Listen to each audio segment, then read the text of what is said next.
I'm Charlie Dickens, and I'm an applied research scientist at Snorkel. And I'm working on natural language processing and Gen AI, and of course, distillation, which is what we're here to talk about today. And it's a super exciting field to be in, as I'm sure you are all aware. And in this part of the slide deck, I'm going to try to give us a common mental model, a common way to think about knowledge distillation. There's strong motivation for distillation, which is we want fast and accurate responses for specialized tasks. So we can really minimize costs, give the best user experience for our applications. And we'll see some example applications and specific ways to use distillation right now.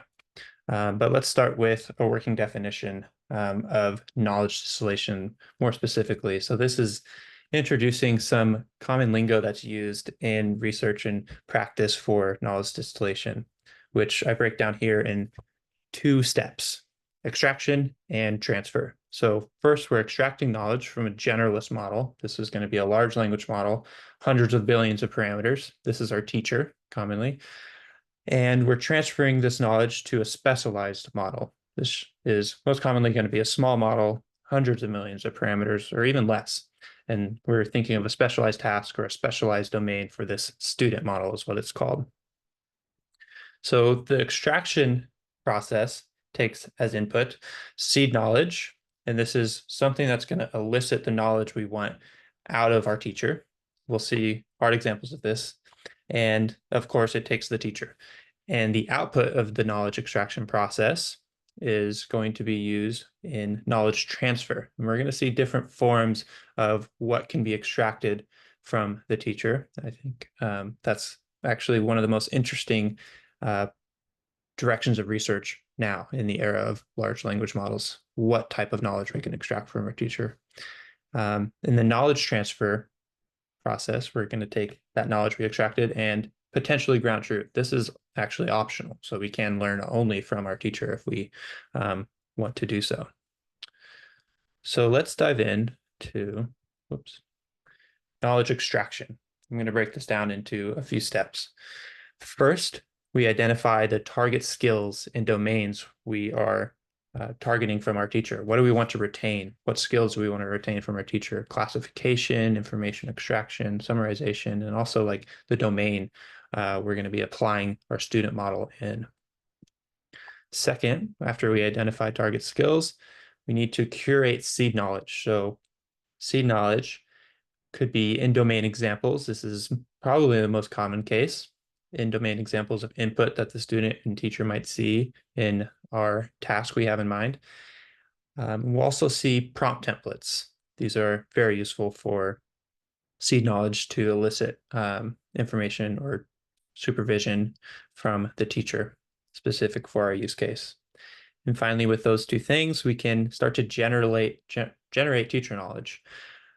We need to think about what we specifically want to extract from our teacher. This could be labels, synthetic data, hidden representations, and feedback. And this is a foreshadow into the slides that I'll go into next. I'm going to cover in detail what I mean by labels, synthetic data, hidden representations, and feedback. Let's start with teacher labeling. This is probably the first thing you could try for distillation. And this is what was covered in the seminal work from Jeffrey Hinton back in 2015 and Distilling Knowledge from Large Networks. I might have missed that title, but it's close. And the idea is we're using a teacher to create supervision for a student. So the teacher is curating a training data set for a student. In this example, we're looking at health insurance question answering. So the teacher's provided the input, why is the hospital billing me? And the teacher outputs, you've only paid $100 of your $750 deductible. That input and output pair are provided to the student for supervision. And altogether, this pipeline looks like this. The teacher labels are provided to instantiate a loss function that we minimize using familiar algorithms like backpropagation and gradient descent. So this is actually one of the more surprising outcomes of distillation, and I think I want to spend some time clarifying what's going on here. The idea is we're using the teacher to create labels, and these labels could actually be soft labels, and this expresses uncertainty and knowledge embedded in the teacher. And this has actually been shown to be better than teaching on the ground truth, even if you have it.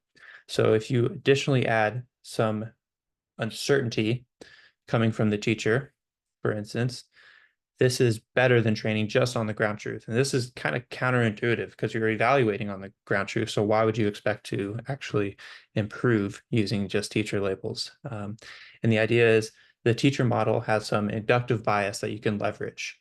And this inductive bias today is coming from extremely large models, hundreds of billions of parameters. And we can leverage this inductive bias to improve student performances, improve smaller model performances.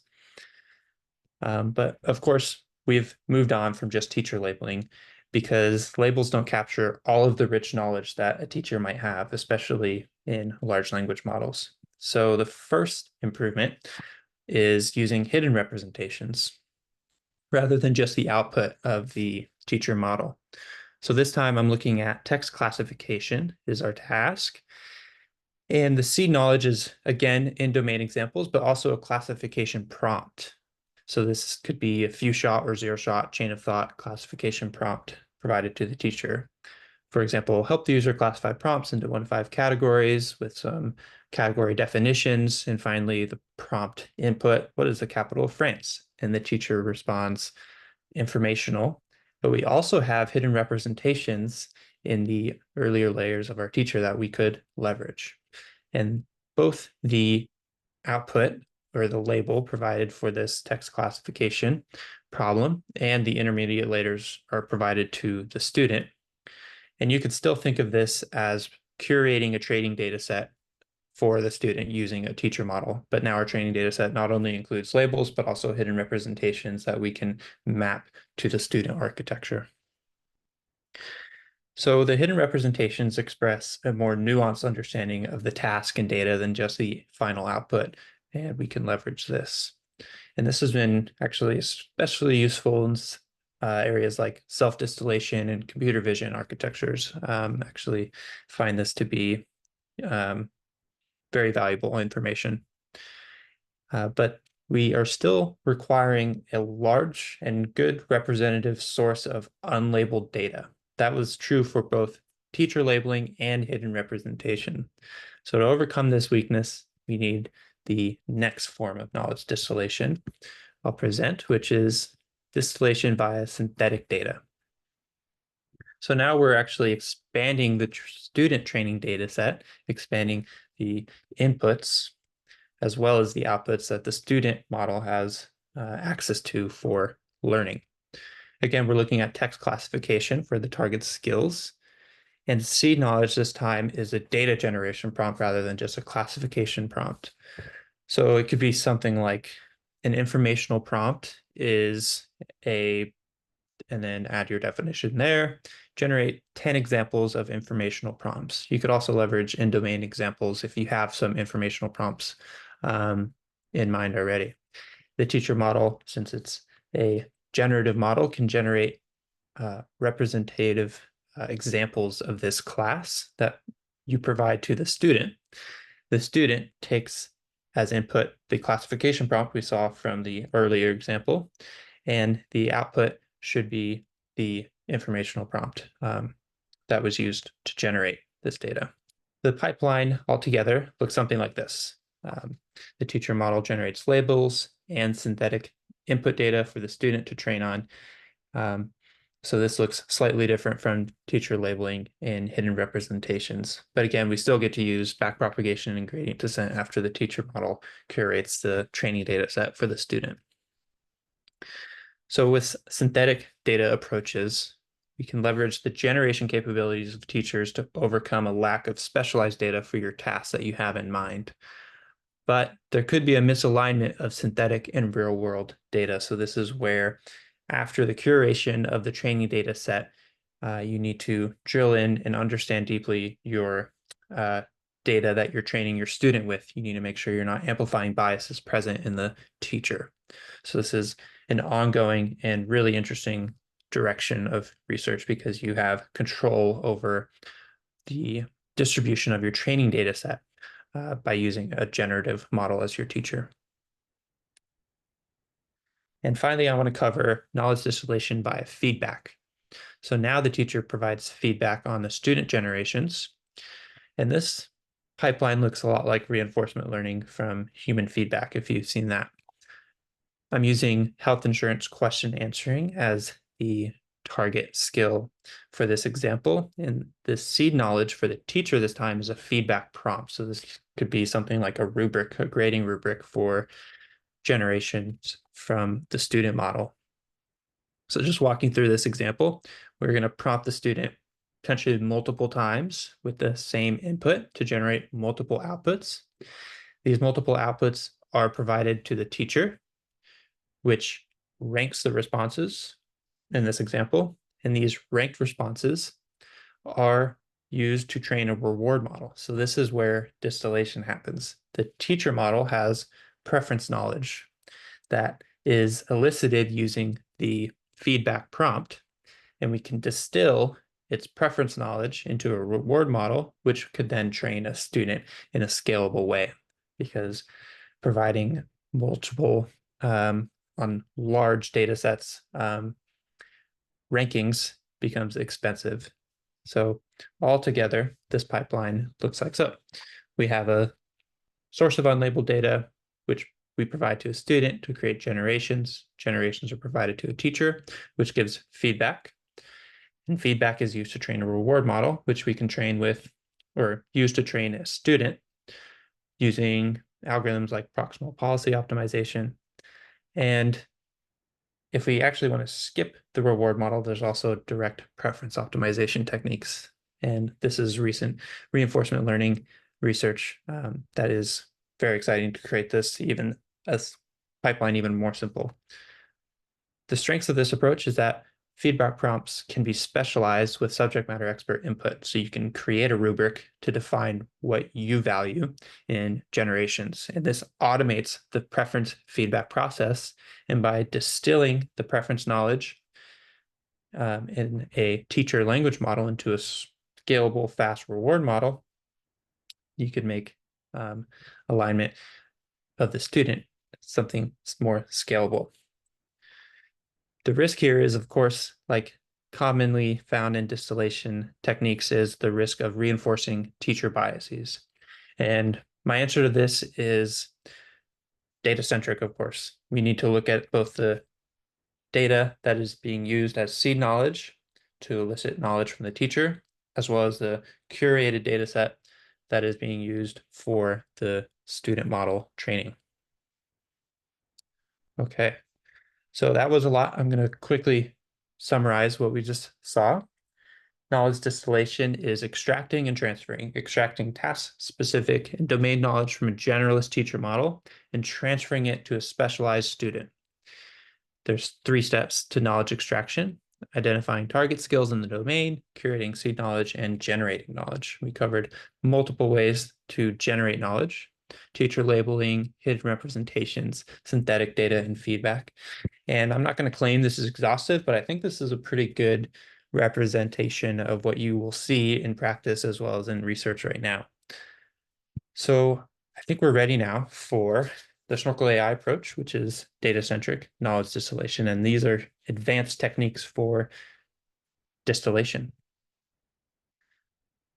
So distillation step by step is a recent paper that came out of the great minds at Snorkel as well as Google research teams. And we are using language model rationales that are elicited using step-by-step chain of thought reasoning prompts. So you might recognize the step-by-step term from another paper, which showed that large language models are good zero-shot reasoners. So you can elicit step-by-step reasoning by using a let's think step-by-step style prompt for the teacher model. When you use this type of prompt, the teacher model will generate a rationale as well as a response that you can use to transfer or train a student model. Specifically in distillation step by step, this is done via a multitask framework. And if you do something like this, you're going to be able to be more data efficient. So you require a smaller labeled/unlabeled data source. In fact, in the paper, they showed an exciting result, which was a student 770 million parameter T5 model, which is small by today's standards, is able to outperform a few shot 540 billion parameter Palm model with less training data. So let's break step by step down, step by step. First, knowledge extraction is done via, as I stated, chain of thought, few shot chain of thought prompting.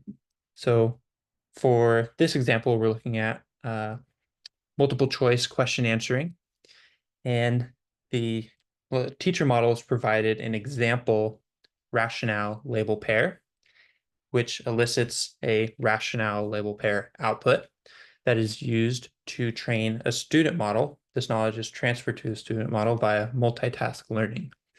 And for distillation step by step, multitask refers to the two tasks of the student model. The student model has to both predict the correct label or the label coming from the teacher, as well as match the rationale generated by the teacher. So that's two tasks. And these two tasks are indicated by a label or rationale token. This are special tokens provided to the small specialized language model.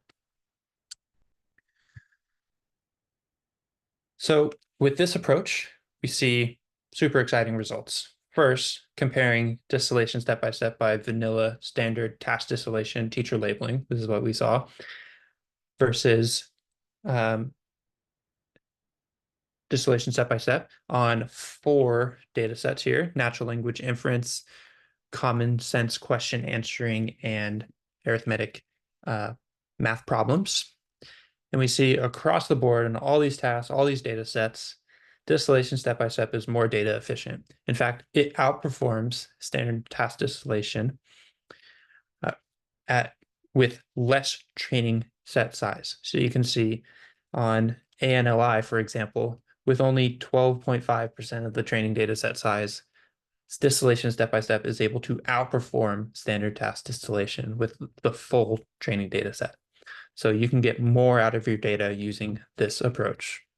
And this pattern is repeated with fine tuning. So this is in contrast to distillation. So now you have ground truth labels rather than just teacher labels. So this is a slightly different setting, but this is also important to point out. If you have ground truth labels, it's still valuable to use distillation step by step. Leverage rationales from your teacher. This is similar to the idea of leveraging uncertainty, but now instead of uncertainty quantifications from the teacher, it's rationales, reasoning steps that you can transfer to your student. The next set of results is showing that student models are able to outperform standard distillation and a large few shot chain of thought teacher model, PALM 540 billion parameter model. So this shows that you can actually outperform a large language model that is being served via few shot chain of thought reasoning for your specialized task using a small T5 model that is distilled. So this would cut costs and actually outperform the alternative. And this is repeated for fine tuning as well. And now I want to share with you exciting recent developments at Snorkel on taxonomy development at scale. So this is taxonomy generation and distillation. The motivation behind this work is taxonomies, or systems of classifications of your data, enable multiple things, including important fine-grained error analyses and dataset curations and dataset analysis, just understanding your data. But building quality taxonomies is demanding and costly. So building rich taxonomies, you might not have a taxonomy in mind, but you do want to have fine-grained understandings of the performance of your models, or just a fine-grained understanding of data for your use case. So our method is to develop a subject matter in the loop workflow for enhanced taxonomy, ideation, refinement, and distillation. Distillation is going to make this whole thing scalable. So let's see this. The subject matter expert is going to provide some seed knowledge. This could come in the form of just a description in natural language of the type of data in your problem. It could be, for example, you're seeing prompts, and you just say prompts are something provided to a language model to elicit information. This is provided to a language model, which begins the taxonomy development process or refinement process. So it refines that initial idea, proposes taxonomies starting from that initial seed knowledge provided by the subject matter expert. The subject matter expert reviews this, modifies it, and this is a loop that will develop a richer and richer taxonomy for your data. Data is provided to the language model to provide in-domain examples, so that you can take this as additional source or seed knowledge if you have it. It's not required, but it can help make sure that the representative or the taxonomies are representative of real-world data. But as you can imagine, classifying text against a taxonomy, this is a hierarchical structure, is going to be expensive if you use zero-shot hierarchical text classification with a strong large language model via zero-shot or few-shot prompting. But we want to do something like this because it avoids costly manual annotation. So we generated this taxonomy and we want to label data with it.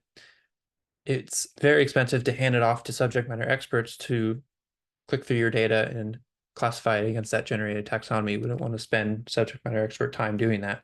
Instead, we want to do something programmatically. We want to use our teacher model to do this for us. And for that, we need zero-shot classification capabilities. But using frontier models is also slow and expensive. For example, classifications of 65,000 roughly instructions from the ultra feedback data set with a large language model via zero-shot chain of thought prompting, and using synchronous requests, which are required for hierarchical text classification since there's a dependency on the classifications using the structure of this taxonomy. This can take days and cost over $1,000. And if this is an iterative process, you want to label your data and then improve taxonomies, this is going to take too long. We don't want to spend days developing taxonomies. We want to spend minutes, hours. So our proposal is to leverage distillation, of course. And we're going to distill the zero-shot hierarchical text classification capabilities of large language models into a network of small models that are going to be able to maintain the level of accuracy we desire, but also lower inference costs down to, for this example, minutes instead of days. And we can do this on a laptop if you use correct or smaller architectures for classification. So this is super exciting work, ongoing research, and we see the value in this for customers. And this is actually available now in Snorkel Flow extensions. So it's ready for customers to use. And this is part of our new effort at Snorkel to deliver cutting edge research and accelerate AI developments through Snorkel Flow extensions.